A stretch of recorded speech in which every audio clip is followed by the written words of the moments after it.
Hey guys, Jeremy Jacobowitz here from Brunch Boys. If you're new to the channel, welcome. If you're not new, welcome back. I love seeing you. This is all about my food adventures all over the world, and we are doing a very special adventure today, combining two things. So if you've seen a lot of my past videos, I like to combine my food adventures with some camera adventures, especially now that I've been shooting on my new Canon EOS R5. So we are going to do something that I've actually been wanting to do forever, and I've just put it off forever, and that's shooting log and trying to figure out how to edit log. So here's what this video is going to be about.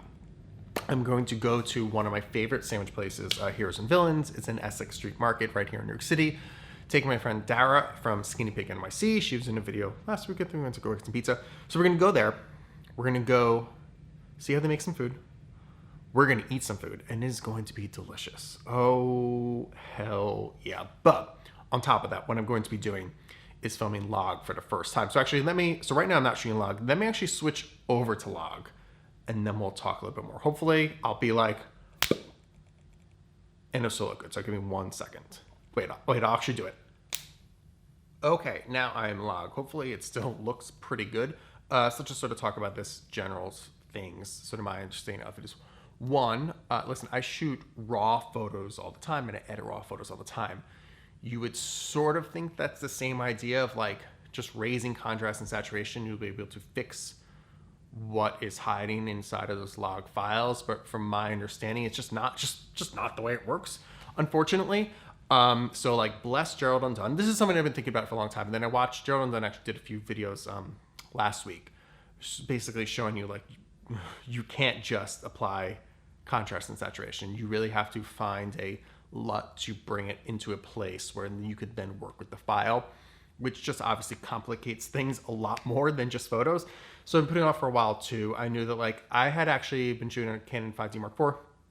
I did not have log in it when I bought it because that was an option. But then when I had to get something fixed in the audio, you could pay Canon to upgrade it to log. I did. I honestly never did it. It's intimidating. I think it's intimidating for a lot of people, but why would you then do it? I guess is the question. A few things. One, sort of the reason why I was talking about shooting raw and photos is like, I just want to have more control over that image and over that video. And if I'm able to manipulate it more, you can make it more your own. Two, probably more important is just the added dynamic range. So things are just generally going to look better. So here's what we're going to do. We're going to take off. We're going to go pick up Dara. We're going to go, like I said, get some food, and we're going to come back here. I'm going to work on the footage a little bit, and then I'll sort of talk to you guys about what I did and sort of my steps to get to what I did. I plan to sort of show you the difference between if you just added contrast and saturation and then finding a LUT that is probably more proper. So come along for the journey with me for the first time. Please, if you guys, I might need help. You might be watching the rest of this video or from right now and being like, oh, he needs help. So comment below, let me know what you guys think of the footage. And yeah, let's go. Go eat. I'm hungry. Let's go do this. Hello. Are you taping me right now? Oh, hello. Hello. Yeah, people were honking at me while I was looking for you. But like, I think there's like nobody here. I gave them way more than enough room. Yeah, I think you did a fine job. I think people are stupid. People are the worst. Oh wait, what am I doing? Don't have big giant cars. Yeah, that's true. I mean, we're in Williamsburg. You would think people wouldn't buy gas guzzling cars anymore.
What? No, we're filming, Dara. Oh, Just normal stuff. hello. There you go. Great.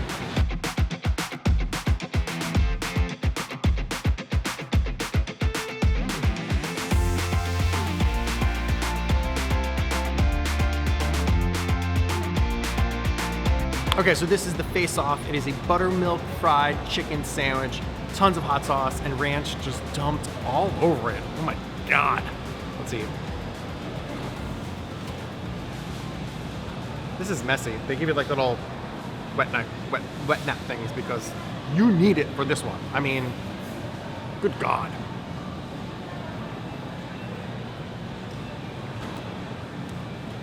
Really nice amount of heat there. I'd say almost like a buffalo sauce kind of heat. Where it's warm, it builds, really, really nice. Obviously the ranch cools it. Really juicy chicken, super, super crunchy.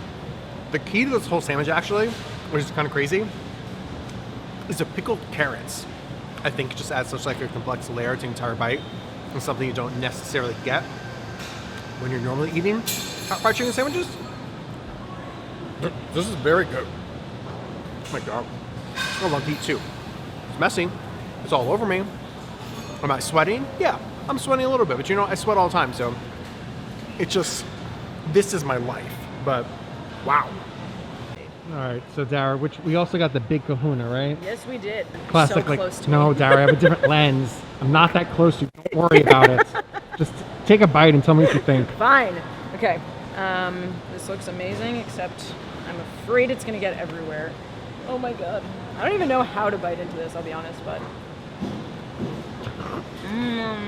You bit into it like a cat.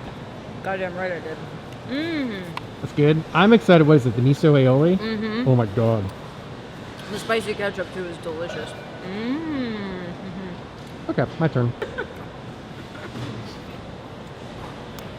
How good is that? So good. Do you think Right, it's that spicy ketchup that's really good. It's really, really good, yeah. Delicious. I'm very happy. Absolutely 2 for 2. Damn. I know this is gonna sound like I'm saying it's bad. When you pick it up, the way that bread is really soft and the way it's so long, Yeah. do you know what it instantly reminded me of? Uh-oh. What? It brings back only really amazing memories. Okay. I don't know, because I'm not thinking of anything that I could think of. Subway Oh, sub. I was gonna say that. I was actually gonna say that. Like In the best way possible, Oh, yeah, the I mean, visceral muscle memory picking up sweet that onion sandwich. chicken teriyaki. Tuna. Tuna? Really? No. Here's secret to a Subway sandwich. Oh my God. Get a yeah. little bit of meat, baseline, little meat. So I'll get a foot long, go like half tuna, Yeah. and load up on veggies because the veggies and bread are really good. Yeah, I was a turkey or I was a sweet onion chicken teriyaki fan for Subway. So Once again, I can want see to thank you, Subway, for sponsoring this entire video. Shout out to you. No, not really. But, that. Not even a little bit. I but wish. still. Maybe one day, like Happy Gilmore. But I mean, eat at Heroes and Villains. Yeah, it's fine.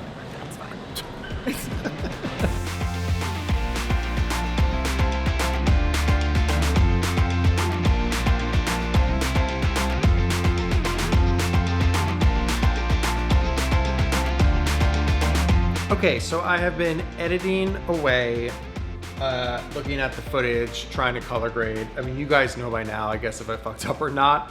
Then we sort of walk you through the process of what I did. I went and found LUTs that were, you know, there's so many LUTs to download, it's confusing because some LUTs are to correct and some LUTs are really to grade. And I want like a correction LUT. And it's still kind of confusing when you're looking all over the place. I ended up just downloading the one from Canon themselves, the one that seemed to be made for the EOS R. Still, when you download it, there's like 10 billion LUTs that come in that package. So, you know what I'll do? I will do a whole separate video breaking down what I actually discovered about using the Canon LUT on the Canon EOS R5 footage. So if you guys want to let me know below any questions you have about that, I will go off on a giant tangent, but get too deep into the woods now. That'll be a totally separate video, so stay tuned for that. You know, subscribe and hit the notifications so you know what's coming. Anyway, applied that LUT, started color grading. Let's start with what I loved. Absolutely, the dynamic range was better. And shots like when Dara gets into the car, like for me, I just know that if I'd shot that normally, everything would have been super overexposed where you couldn't even see it before, or her face would have been totally dark. And it really, I was able to really find more of a happy medium, just exposing for her face better. Underexposing, I underexposed the whole thing and then brought up.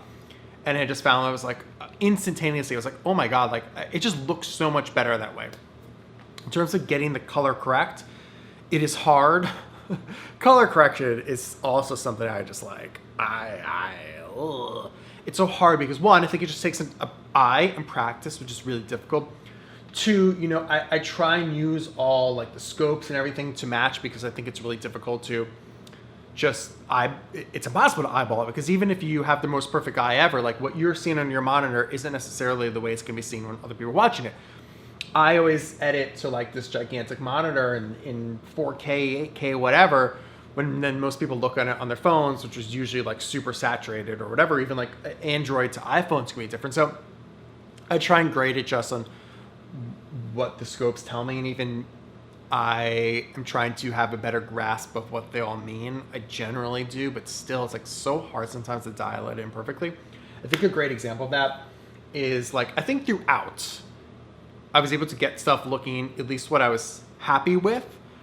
The shot that frustrated me the most was probably because it was the only shot I had both versions of, was that intro when I had the normal footage and the color graded footage.